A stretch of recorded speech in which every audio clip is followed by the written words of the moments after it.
Welcome back. I'm Lynda Kinkade. A groundbreaking new artificial intelligence tool is gaining attention for its ability to predict how multiple diseases could evolve over time. By analyzing your medical records, the system can forecast the risk of developing more than 1,000 different diseases, according to a new report published in the science journal Nature. Well, researchers call the tool Delphi 2M, and they trained it using health details from more than 400,000 people in the UK. Those results were validated against records from nearly 2 million Danish individuals. The AI tool can even be used to forecast health issues up to 20 years into the future. Experts believe modelling the potential for disease is critical for not only the future of healthcare, but for economic planning as well. They also say the new tool could help promote a more proactive healthcare system. Well, joining me now is one of the authors of that paper, Dr. Tom Fitzgerald, a senior staff scientist and faculty member at the European Bioinformatics Institute. Great to have you with us, Doctor. Wonderful to join you, Linda. So this is a fascinating... This is a fascinating tool. It's been described as a major leap forward in disease prediction. Just in plain terms, just explain this Gen Transformer model and what does it have in common with an AI bot like ChatGPT?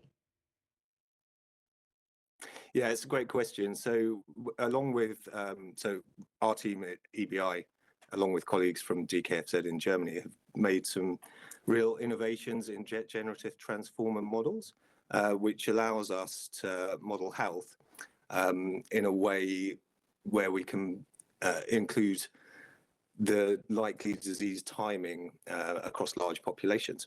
So that type of model is very similar to tools like ChatGPT, but some of the key differences is that we've been able to encode time in the form of age, which allows our model to learn both what's most likely to happen next in an individual's disease trajectory, but also when risks of certain disease is likely to rise within somebody's life, which is obviously a very important feature for modeling healthcare data and has many interesting applications. Yeah, tell us a little bit more about those applications, because this tool, quite interestingly, can forecast not only the risk for developing about 1,000 diseases, but 20 years into the future, right? Yes, so what's quite remarkable is that actually the model has really impressive predictive performance across a broad set of disease classes. Current model, as you say, includes more than 1,000 diseases. And if you compare that predictive performance to single disease risk models, some of which are implemented in the clinic already, the model shows similar, if not superior, predictive performance. And due to some of the modifications that we've made to the underlying architecture, those predictions can remain stable for up to a decade into the future for some conditions. Of course, it's a bit variable in terms of which diseases the predictive performance maintains for that long into the future. But it is remarkable for us to see that that we can model a large section of disease in whole populations with robust predictions many years into the future. Yeah, it is remarkable. And speaking of those populations, you trained this model on UK data, and then you tested it on Danish health records. Why did you use those sort of records, and how can those findings be applied to other populations?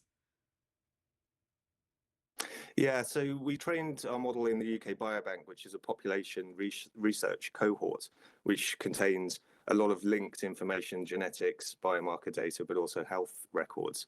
And that's close to 500,000 individuals with very well maintained data sets, well linked. So that was a really good cohort to use to test our model and to train our model. But another really remarkable point, and I think a really key finding of the study, is that we were able to transfer our model that was trained in the UK in patient or individual data health records from the UK population without any retraining or fine-tuning of the model. and evaluate or validate our model in the Danish healthcare registry setting, using close to 2 million individuals within the Danish population. And although we see a marginal loss in predictive performance overall, the model still stays really remarkably accurate, showing that it's been able to learn some patterns which are generalizable across different populations, at least 2 different populations. Wow. So that was really, really nice to see. Yeah. Yeah, because accuracy really is key here if you're giving people predictions on their health in the future. But I also want to ask about the questions regarding privacy, especially in places where you could potentially be denied health insurance because of a possible risk of a disease in the future. What safeguards are in place to ensure its ethical use? Yeah, it's a great question. So I think the first point is to say that our model is not ready for clinical use, and that there needs to be a lot more testing and evaluation and policy review before such a model would be available within a clinical application. We think probably within 5 to 10 years is the likely time frame for when one might be able to use these types of models or models similar to it in a health setting. And the most obvious application would be a type of early warning system where clinicians and doctors could look at the competing risks on an individual level to help them make a more informed diagnosis and earlier diagnosis, which ultimately would lead to improvement in health provision on the individual level. And just quickly, in terms of predicting future disease, which ones were most accurate in your study? Yeah, so heart conditions are one disease class where the model is pretty accurate and remains accurate for many years into the future. There is obviously some variability, and another disease, if one could class it, that is death. So the model is actually very, very good at predicting death in the short term. And that prediction actually tails off relatively quickly over time, which makes sense if you think about it. So as people age or that they become more closer to death, many factors start to add up within their health journey, which helps our model to understand that somebody is more or less likely to approach death. Wow. Dr. Tom Fitzgerald, fascinating. Great to have you on the program. Thanks so much for your time.